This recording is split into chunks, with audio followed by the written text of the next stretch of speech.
غیب کی باتیں، اس پروگرام میں دوبارہ آپ سب کو خوش آمدید۔ ناظرین، ہمیں احساس ہے کہ آپ کی بہت کالز آ رہی ہیں اور وقت محدود ہے، ہم ساری کالز لے نہیں سکتے۔ ہماری اگرچہ پوری کوشش ہے کہ میکسیمم کالز لیں، اور ایک اور گزارش ہے کہ جن لوگوں کی کالز نہ مل سکیں وہ ہمیں ای میل کے ذریعے بھی ہم سے رابطہ کر سکتے ہیں۔ ای میل ایڈریس آپ کو نظر آ رہا ہوگا، gkblive@gmail.com۔ آپ اپنے سوالات ای میلز کے ذریعے بھی ہم تک پہنچا سکتے ہیں، اور حضرت انشاءاللہ آپ کو ای میل کے ذریعے یا اپنے اگلے پروگرام میں ہم آپ کے سوالات کے جواب دیں گے۔ تو حضرت، بریک پہ جانے سے پہلے ہم نے وعدہ کیا تھا کہ ہم جنات کے بارے میں کچھ باتیں کریں گے، تو یہ بڑا ہی ایک دلچسپ ہے اور غیب میں ہے سب کچھ۔ جنات اگرچہ ایک حقیقت ہے، بطور مسلمان ہمارا ایمان ہے کہ قرآن میں جہاں انسانوں کا ذکر کیا گیا وہاں جنات کا بھی ذکر کیا گیا، لیکن ایک بہت ہی تجسس ہے سب کے ذہنوں میں کہ یہ جنات کس قسم کی مخلوق ہے، ان کی حقیقت کیا ہے، اور انسانوں کے ساتھ اللہ نے جب ذکر فرمایا ہے جنوں کا تو اس کے پیچھے کیا مقصد کار فرمایا ہے؟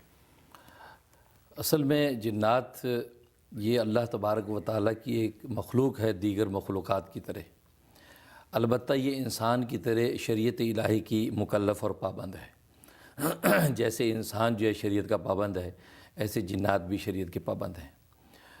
لفظ جن کا معنی ہوتا ہے چھپا ہوا ہونا، چونکہ یہ ظاہری آنکھوں سے چھپی ہوئی ایک مخلوق ہے، اور اس کی بھی وجہ یہ ہوئی کہ عبداللہ ابن عباس رضی اللہ تعالیٰ عنہ کی روایت ہے، جس کو علامہ سیوطی رحمۃ اللہ علیہ لقط المرجان کے اندر لائے ہیں، کہ جب ابو الجان جو ان کے بابا آدم تھے جنات کے، اس کو پیدا کیا گیا، جس کا سورۃ الرحمن میں ذکر ہے، تو اللہ تبارک و تعالیٰ نے اس سے پوچھا کہ تمہاری کوئی تمنا ہے تو بتاؤ۔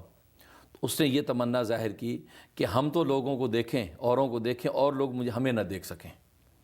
یہ ہماری ایک تمنا ہے کہ ہم ان کو دیکھیں، وہ ہمیں نہ دیکھ سکیں۔ تو اللہ تبارک و تعالیٰ نے ان کے اوپر رات کو جو ہے وہ ڈھانپ دیا، تو رات جب ان کے اوپر ڈھانپ گئی تو یہ جو ہے وہ آنکھوں سے اوجھل ہو گئے۔ تو اس وقت سے بھی ان کے اندر یہ پوشیدگی پیدا ہو گئی ہے، اور عربی میں جن کہتے ہیں چھپی ہوئی چیز کو۔ یہی وجہ ہے کہ ماں کے پیٹ میں جو بچہ ہوتا ہے اس کو جنین بولا جاتا ہے، اور جنین کا معنی ہوتا ہے چھپا ہوا، چونکہ ظاہر بچہ نظر نہیں آتا تو اس لیے اس کو جنین کہتے ہیں۔ تو اس لیے یہ مخلوق نظر نہیں آتی۔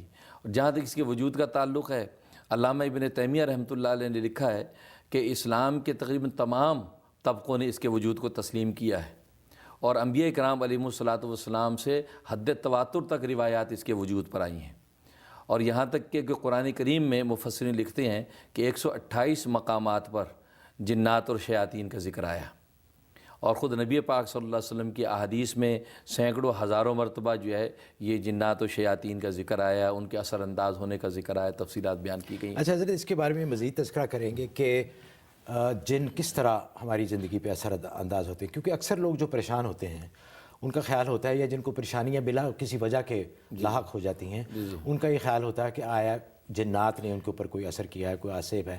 اس کے بارے میں بات کریں گے۔ ایک کالر لیتے ہیں، اشفاق صاحب ہیں ہیوسٹن ٹیکسس سے۔ جی اشفاق صاحب، السلام علیکم۔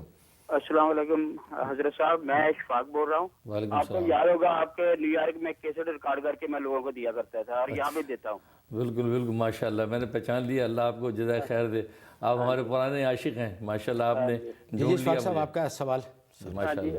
مفتی صاحب، آپ کو پتہ ہے جب میں نیو یارک سے آیا تھا آ کے یہاں کاروبار کیا تھا، وہ بھی نہیں چلا، کافی نقصان ہوا، اور اب دوبارہ کاروبار شروع کیا، پھر نقصان ہو گیا، ہاں جی کافی مقروض ہو گیا ہوں۔ اور دوسری بات یہ ہے کہ نیو یارک آنے کے بعد مجھے 2 دفعہ پھر مائنر ہارٹ اٹیک ہوا ہے۔ پلیز کوئی دعا کریں اور مجھے کوئی وظیفہ بتائیں کہ کاروبار چل پائے۔ میں دل سے دعا کرتا ہوں اللہ تبارک و تعالیٰ آپ کو صحت و عافیت دے۔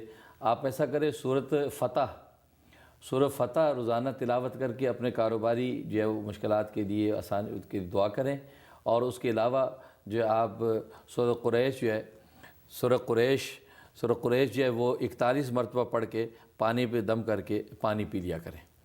تو یہ دو عمل آپ جاری رکھیں، اس سے انشاءاللہ آپ کو صحت بھی ہو جائے گی، اور اس کے علاوہ آپ کی انشاءاللہ کاروبار بھی کھل جائے گا۔